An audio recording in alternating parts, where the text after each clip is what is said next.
Le focus, gros plan sur une colère qui prend de l'ampleur en France, colère de la diaspora chinoise depuis des années. Ils estiment être victimes d'agressions, voire de racisme. Zhang Shaolin l'a payé de sa vie. Ce couturier est mort à 49 ans. 3 suspects ont été arrêtés. On va en parler dans un instant avec notre invité. Mais d'abord, ce reportage tourné à Aubervilliers en région parisienne.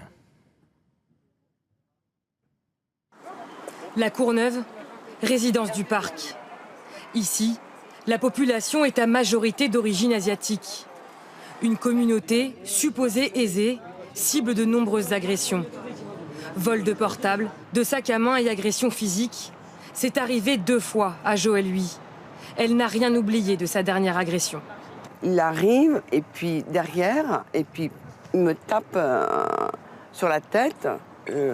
Ça me fait bousculer. Je suis un petit peu encore assez jeune pour pouvoir me rattraper, mais ils m'ont pris mon portable. Et ensuite, ils me redonnent un coup avant de partir, et puis voilà. Des violences qui ont atteint leur paroxysme la nuit du 13 juillet.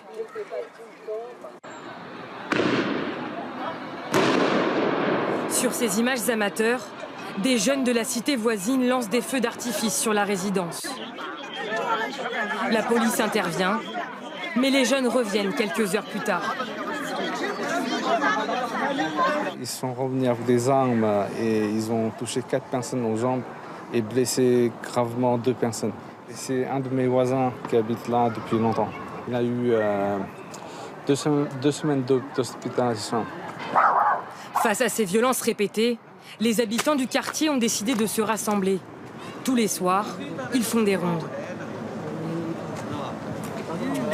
On essaye d'être vigilants, on essaye donc d'être là, de se balader. Et on a toujours un œil aux alentours pour que nos papis, nos mamies, avec les petits-enfants, puissent jouer sereinement. La résidence est pourtant surveillée par des vigiles de 18h à 6h du matin. Il faut tout vérifier, les halls comme les parkings. Ils rentrent la journée pour casser les voitures. Régulièrement, Tidiane Sidibé essaie, entre ses rondes, de calmer les jeunes des quartiers voisins. Ils disent qu'ils viennent uniquement pour voler les Asiatiques. Ils vous le disent, ça, les jeunes? Vous pouvez nous rappeler? Oui, parce que des fois, on discute avec eux pour les faire comprendre d'arrêter ces conneries. Donc, ils nous disent carrément, donc les Chinois, ils donnent l'argent. Donc, c'est pour ça qu'ils les agressent, pour avoir de l'argent aussi. Des agressions qui peuvent virer au drame. Rue des Écoles, à Aubervilliers. Le 7 août, Shaolin Zheng, un couturier de la ville, est agressé en pleine rue. Après 5 jours de coma, il succombe à ses blessures. Sa sœur et son fils n'imaginaient pas que la violence puisse atteindre un tel niveau. Je ne comprends pas. Il n'avait pas d'argent sur lui. Pourquoi le tabasser à mort ? On est tous humains, on est comme les autres. La seule différence peut-être, c'est qu'on accorde une vraie valeur au travail. On sort très tôt le matin, on rentre très tard le soir. Malgré ça, notre vie n'est pas garantie. À Aubervilliers, au cœur du triangle d'or des grossistes chinois, on charge et on décharge inlassablement les camions. Pas question d'arrêter de travailler, malgré le climat d'insécurité qui règne. Comme tous les soirs, Didier Sullivan ferme sa boutique. Direction son domicile, il a déjà été suivi plusieurs fois. Aujourd'hui, il ne rentre jamais chez lui sans faire de détour. J'accélère et je rentre tout au fond sur la bande de gauche tout au fond. Et puis les voyants me suivent, je me rabats tout à droite et je sors à la prochaine sortie. Pour les semer. Regarder derrière soi, toujours être sur ses gardes, c'est devenu le quotidien des commerçants. On est visé parce que le racisme en fait, anti-asiatique qui s'est propagé pendant les 5-10 dernières années, fondé sur l'idée que notre communauté transporte plus d'argent qu'un commerçant lambda. En 7 mois, plus de 105 vols avec violence ont été recensés contre les Asiatiques, rien qu'à Aubervilliers. Le ministre de l'Intérieur a promis de renforcer les effectifs policiers et d'installer de nouvelles caméras de vidéosurveillance. Avec moi en plateau, Tamara Lui. Bonjour, merci d'être avec nous. Vous êtes journaliste, présidente de l'association Chinois de France, France et de Chine et membre du comité de soutien de la famille de Shaolin. Vous organisez une nouvelle marche à Paris. Ce sera dimanche prochain. Pourquoi ? Ce sera le dernier dernier mouvement depuis le tram. Pourquoi ? Parce que y a ras-le-bol dans la communauté asiatique, je ne parle pas que les Chinois, parce qu'il y a trop d'agression, on se sent complètement visé et on se sent abandonné. On se sent complètement désemparé. On ne sait pas vers qui on peut revendiquer, vers qui on peut demander l'aide. Alors, la manifestation, pour nous, c'est une façon de tirer l'alarme. Surtout, on veut que la population, l'ensemble de la population prenne conscience que la violence est aggravée dans le 93. Surtout, il y a le préjugé qui tue, c'est-à-dire le préjugé depuis des années s'installer, comme on dit dans le reportage. C'est une sorte de racisme anti-asiatique qui s'installe dans la société française. Personne n'a dénoncé. Le préjugé sur l'argent, c'est ça ? Surtout sur par exemple, notre façon de vivre. Préjugé pour dire qu'on est faible.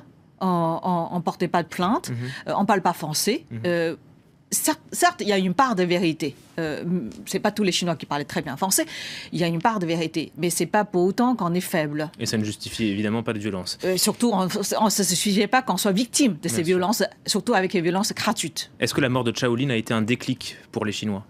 Bien sûr, tout simplement, c'est le déclencheur. C'est le déclencheur parce que il y a déjà un mois, l'association qui a écrit une lettre à Cazeneuve pour dire qu'il ne faut pas attendre un mois pour que le ministre est allé à la 93 se rende visite et renforcer les polices nationales. Mais alors, il y a 3 semaines après, il y a déjà un mort. Donc, on n'est jamais trop tôt pour revendiquer. Et d'ailleurs, c'est déjà très tard pour qu'on se lève le voix.